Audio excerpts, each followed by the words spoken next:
Hello, children. How are you? I hope you are enjoying your vacations and your stories and these stories. And now that the lockdown has increased up till 3rd May, so it is imperative for me to tell you more stories so that you can enjoy. And, anyways, thereafter also, I will continue to record stories for you. But at least till that time, you will have one story each day. So, the story that I've got you today is from this book by Ruskin Bond, and this book is called The Room of Many Colors, a treasury of stories for children. And this book has been published by Puffin Books. So I've picked up the books published by Puffin Books earlier also, and this one is again by Ruskin Bond. And Bond writes beautiful stories for young children like you. And do you know where does Ruskin Bond live? Ruskin Bond lives in Missouri, which is very close to the place where I live. And he comes to the Mall Road of Missouri. I think one day in a week. It's probably Saturday or Sunday, to this book depot called Cambridge. And in fact, I picked up this book from Cambridge itself, but unfortunately, that particular day, Ruskin Bond wasn't there. Otherwise, I would have got it, signed by him, this particular copy. But that particular day, he was supposed to come, but he didn't come.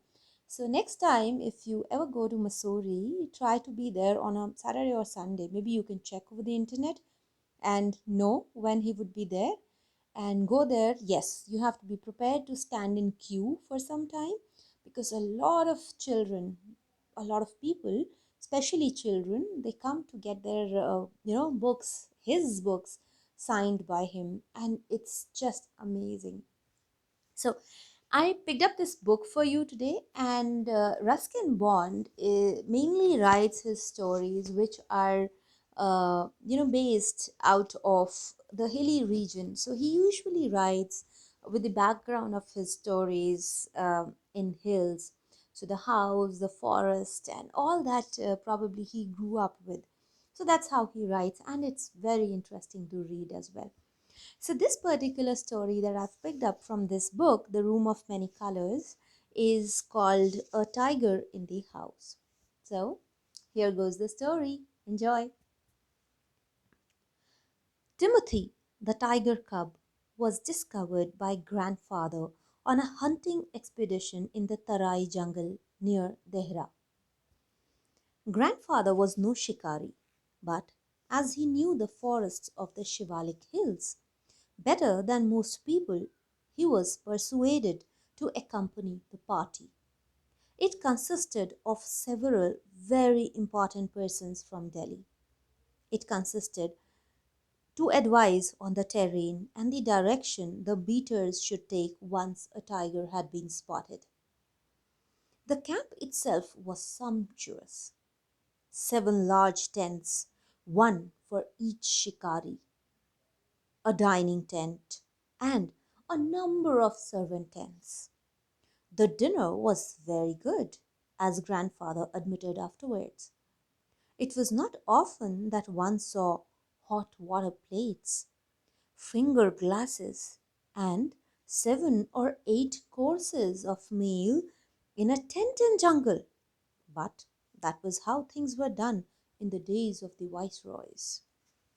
There were also some 15 elephants, 4 of them with howdahs for the shikaris, on which the shikaris would sit and the elephants would move, and the others specially trained for taking part in the beat.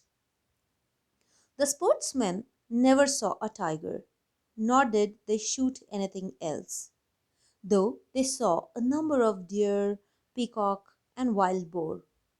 They were giving up all hope of finding a tiger and were beginning to shoot at jackals when grandfather, strolling down the forest path at some distance from the rest of the party, discovered a little tiger about 18 inches long.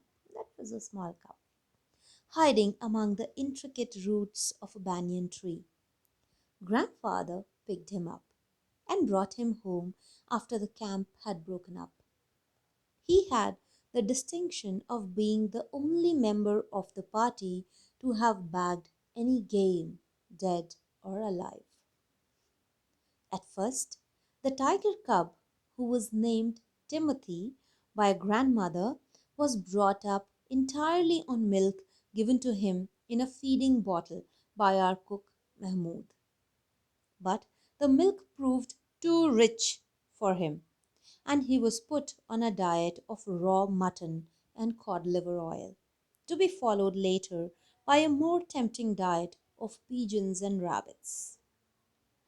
Timothy was provided with two companions, Toto, the monkey, who was bold enough to pull the young tiger by the tail and then climb up the curtains if Timothy lost his temper, and a small mongrel puppy found on the road by grandfather.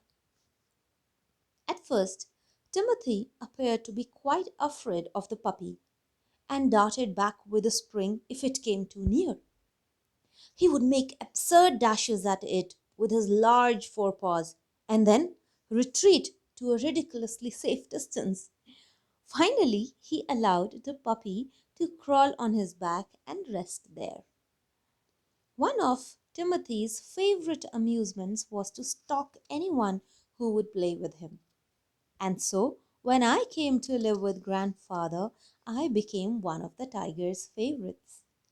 With a crafty look in his glittering eyes and his body crouching, he would creep closer and closer to me, suddenly making a dash for my feet, rolling over his back and kicking with delight and pretending to bite my ankles. He was by this time the size of a full grown retriever, and when I took him out for walks, people on the road would give us a wide berth. When he pulled hard on his chain, I had difficulty in keeping up with him.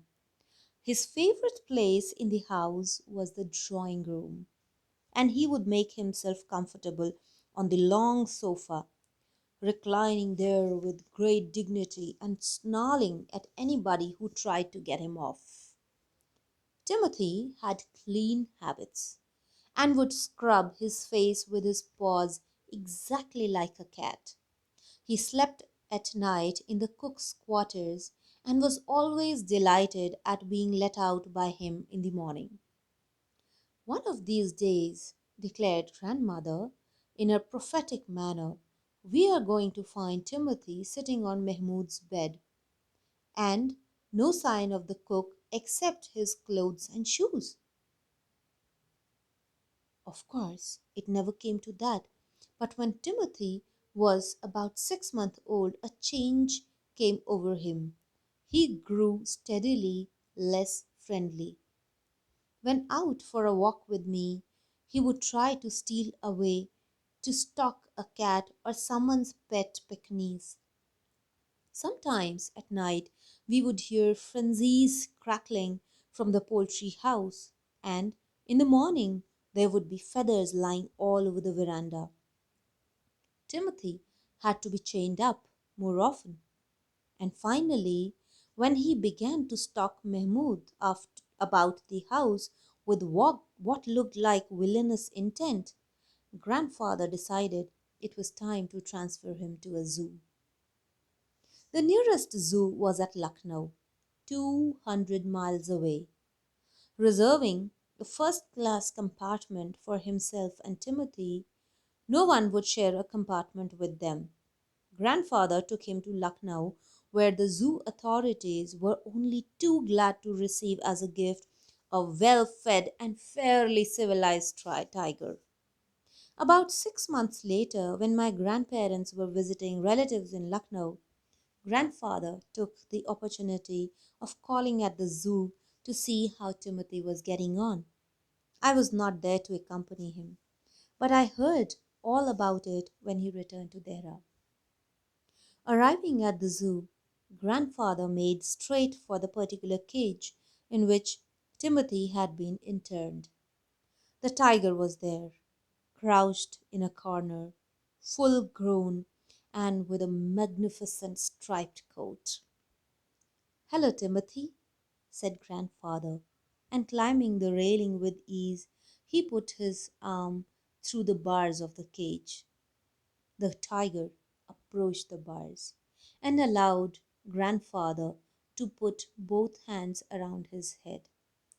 Grandfather stroked the tiger's forehead and tickled his ear, and whenever he growled, smacked him across the mouth, which was his old way of keeping him quiet. He licked grandfather's hands and only sprang away when a leopard in the next cage snarled at him. Grandfather shooed the leopard away, and the tiger returned to lick his hands. But every now and then, leopard would rush at the bars, and the tiger would slink back to his corner. A number of people had gathered to watch the reunion when a keeper pushed his way through the crowd and asked grandfather what he was doing. "I'm talking to Timothy," said grandfather. "Weren't you here when I gave him to the zoo 6 months ago?" "I haven't been here very long," said the surprised keeper. "Please continue your conversation, but I have never been able to touch him myself. He is always bad tempered." "Why don't you put him somewhere else?" suggested grandfather. "That leopard keeps frightening him. I'll go and see the superintendent about it." Grandfather went in search of the superintendent of the zoo, but found that he had gone home early. And so, after wandering about the zoo for a little while, he returned to Timothy's cage to say goodbye. It was beginning to get dark. He had been stroking and slapping Timothy for about 5 minutes when he found another keeper observing him with some alarm. Grandfather recognized him as the keeper who had been there when Timothy had first come to the zoo. "You remember me?" said grandfather. "Now why don't you transfer Timothy to another cage, away from this stupid leopard?" "But, sir," stammered the keeper, "it is not your tiger." I know," said grandfather testily. "I realize he is no longer mine. But you might at least take a suggestion or two from me." "I remember your tiger very well," said the keeper. "He died 2 months ago." "Died?" exclaimed grandfather. "Yes, sir, of pneumonia. This tiger was trapped in the hills only last month, and he is very dangerous." Grandfather could think of nothing to say. The tiger was still licking his arm with increasing relish. Grandfather took what seemed to him an age to withdraw his hand from the cage. With his face near the tiger's, he mumbled, "Good night, Timothy," and giving the keeper a scornful look, walked briskly out of the zoo. That was it. Well, I was so excited, reading this story. My God, the grandfather had been stroking another tiger who was not even Timothy. My God, what could have happened if the tiger would have just, bit his arm, or, you know, anything could have gone wrong. Well, this is one very interesting story from Ruskin Bond. I'll read out more stories from this book, and there are some very, very interesting short stories. But for today, that is all, and we will meet again tomorrow with another new story. So, hope you continue a bedtime story routine for as long as I can continue. Till then, bye bye and enjoy.